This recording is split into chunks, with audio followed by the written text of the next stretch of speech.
नमस्कार दोस्तों, मेरा नाम डॉक्टर संदीप सिंह है और आप मेरा यूट्यूब चैनल देख रहे हैं डॉक्टर संदीप सिंह ऑफिशियल।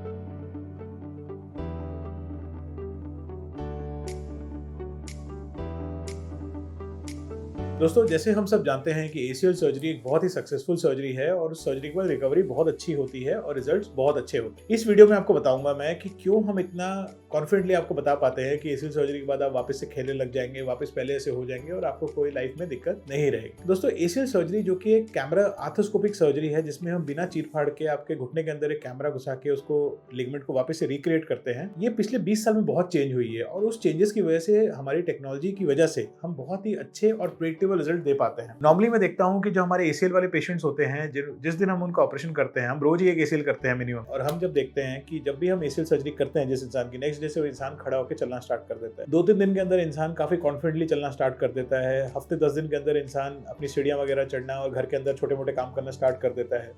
3 हफ्ते 4 हफ्ते के अंदर इंसान बाइक चलाना, स्कूटी चलाना, नॉर्मल काम जो बाहर के काम करना स्टार्ट कर देता है और 3 से 4 महीने के अंदर दौड़ना स्टार्ट कर देता है।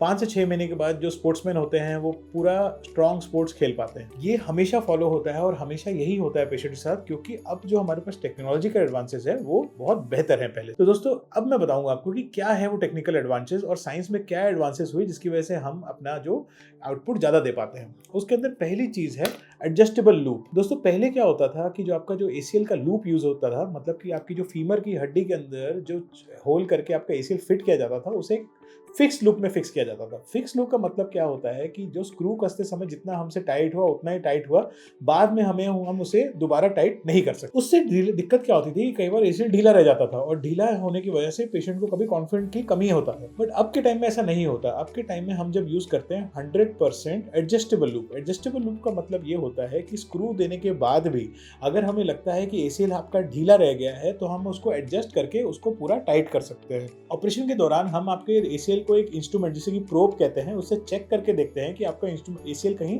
ढीला तो नहीं रह गया है। अगर हम देखते हैं कि वो ढीला है तो हम टाइट रोप या उसका जो लूप होता है उसे खींच के एसीएल को और टाइट कर सकते हैं। और जैसे आपका दूसरा घुटना है कि जैसे अगर लेफ्ट साइड का एसीएल हो रहा है तो जितना स्ट्रॉन्ग आपका राइट साइड का घुटना है उतना स्ट्रॉन्ग करके ही छोड़ते हैं। और ये सब चीजें अब हम ऑपरेशन के दौरान हम महसूस कर सकते हैं और उसे मेजर कर सकते हैं। तो इसलिए ढीला घुटना, ढीला एसीएल या ढीला रह जाने वाली जो दिक्कतें हैं वो बहुत ही कम हो गई हैं। नंबर 2 जो एडवांसमेंट आई है उसे कहते हैं रेमनेंट प्रिजर्वेशन। हमने देखा कि जो पहले एसीएल होते थे उसके अंदर जो एसीएल का जो टूटा हुआ पार्ट होता था उसे डॉक्टर पूरा निकाल दिया करते थे। उससे निकालने से क्या होता है कि ऑल्दो आपको नी स्टेबल लगती थी पर नी पहले जैसे नहीं लगती थी, क्योंकि हमारी जो पुरानी भगवान ने जो एसीएल दी है उसके अंदर हमारे कुछ रिसेप्टर होते हैं जो हमारे दिमाग या हमारे मस्तिष्क को बताते हैं कि हमारी नी की पोजीशन 3D में कैसी है। तो अब हम जब एसीएल करते हैं तो उसका जो टूटा हुआ पार्ट है उसे पूरा निकालते नहीं है, उसे हम बचा के रखने की कोशिश करते हैं। उसके नीचे से ही हम नया एसीएल बना देते हैं। उससे होता यह है कि हमारा जो एसीएल नहीं कटा, जो पुराना एसीएल जो नहीं डैमेज हुआ है वो रह जाता है और उसके अंदर के जो रिसेप्टर हैं वो जो भगवान ने बना के दिए थे वैसे के वैसे ही रह जाते हैं। जब ये रिसेप्टर रहते हैं और हम जो नया एसीएल बना देते हैं उससे इंसान को डुअल फायदा होता है। एक तो ये होता है कि स्टेबिलिटी भी आ जाती है और दूसरा जो प्रॉपर रिसेप्शन, मतलब कि जो हमको अपनी घुटने का पोजीशन 3D में कैसा है जो दिमाग को पता होना चाहिए, जो रिसेप्टर से पता चलता है, वो वापस आ जाता है। नंबर 3 होता है दोस्तों जो इंटरनल ब्रेसिंग या फाइबर टेप टेक्नोलॉजी का डिस्कवरी हुआ। दोस्तों, पहले होता था कि हमने ग्राफ के ऊपर ही हम डिपेंडेंट रहते थे। जितना हमारा ग्राफ्ट आया, 7 या 8 का ग्राफ्ट भी आया तो हमें मजबूर होकर 7 या 8 के ग्राफ्ट में ही हमें आपका एसीएल छोड़ना पड़ता था। दोस्तों, आपको ये बात समझनी पड़ेगी कि एक 9 या 10 का जो ग्राफ्ट होता है उसका कई हजार गुना स्ट्रेंथ ज्यादा होता है 7 या 8 के ग्राफ्ट। तो हम जब भी ऑपरेशन करते हैं, लड़का का हो कि लड़की का हो, हम कोशिश करते हैं कि हमेशा मोटा ग्राफ्ट अंदर छोड़ा जाए। बट कभी कभी हमारी जब नेचुरल लिगामेंट पतली होती है या उतना नहीं बन पाती तो उसके साथ हम ऑगमेंटेशन कर देते हैं फाइबर टेप से।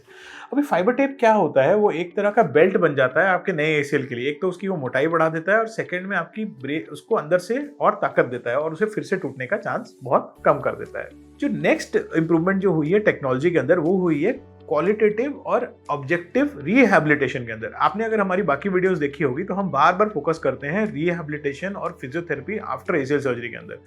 दोस्तों, एसीएल सर्जरी हमेशा टीम वर्क होता है। डॉक्टर का काम होता है बढ़िया से लिगामेंट लगाना, फिजियोथेरेपिस्ट का काम होता है बढ़िया से फिजियो समझाना और पेशेंट का काम होता है बढ़िया से फिजियो करना।